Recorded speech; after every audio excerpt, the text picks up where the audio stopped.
Inject करेंगे, ठीक है। अब अपने शरीर में क्या होता है, एंटीबॉडीज होती है, मतलब डब्ल्यूबीसी जो रहता है ना, एक होता है आरबीसी, एक होता है डब्ल्यूबीसी।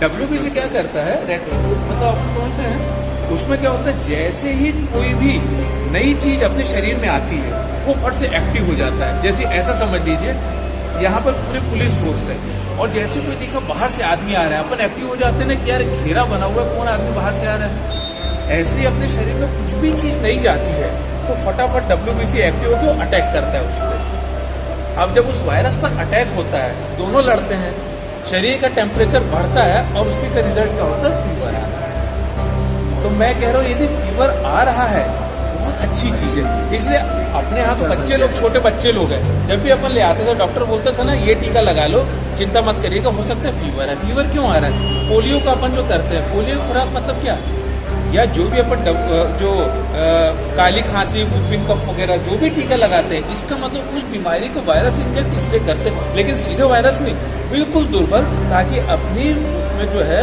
डब्ल्यूबीसी उसको अटैक करे। और अटैक करने का मतलब ही जो धीरे धीरे बनता है वही कहलाती है एंटीबॉडीज।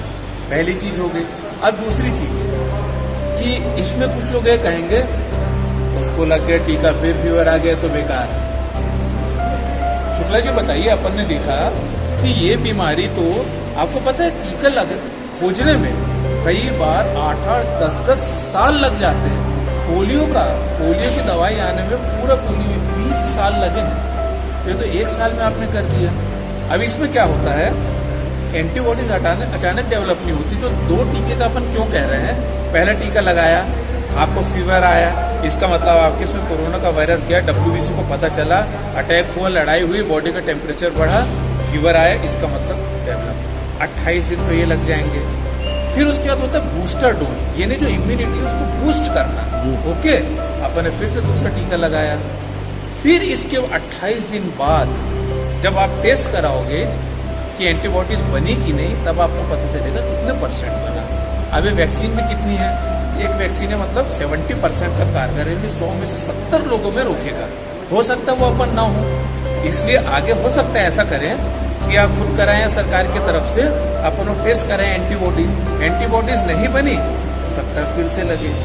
अब उसके बाद में जो लोग कह रहे हैं, तो देखिए मान लीजिए मुझे मेरा 2nd डोज भी हो गया, आपका वायरस लोड बहुत ज्यादा है, मान लीजिए आप में कोरोना इतना ज्यादा है कि आपके इन्फेक्ट में, आपके टच में जो भी आएगा उसको कोरोना हो जाएगा, है ना।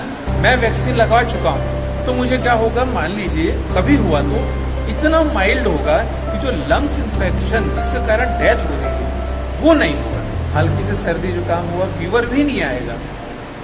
लेकिन तो मेनली शुक्ला जी यही तो हो रहा है, लंग्स में हो रहा है, वेंटिलेटर और आदमी 3-4 दिन में। तो यदि मैंने लगवाया भी तो क्या होगा, हल्की सर्दी खांसी होगा या एसिम्टोमेटिक होगा। एसिम्टोमेटिक मतलब सर्दी खांसी नहीं होगी, फीवर नहीं होगी, लेकिन यदि मैं टेस्ट कराऊंगा तो हो सकता है कोरोना आए।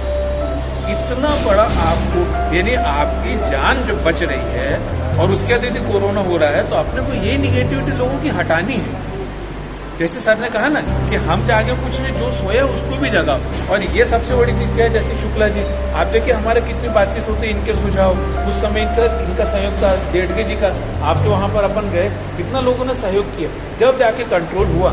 मजेदार चीज सुनिए, इंदौर कितना बड़ा है, सबसे पहले केस कहाँ से आए थे, टाटपट्टी वाकई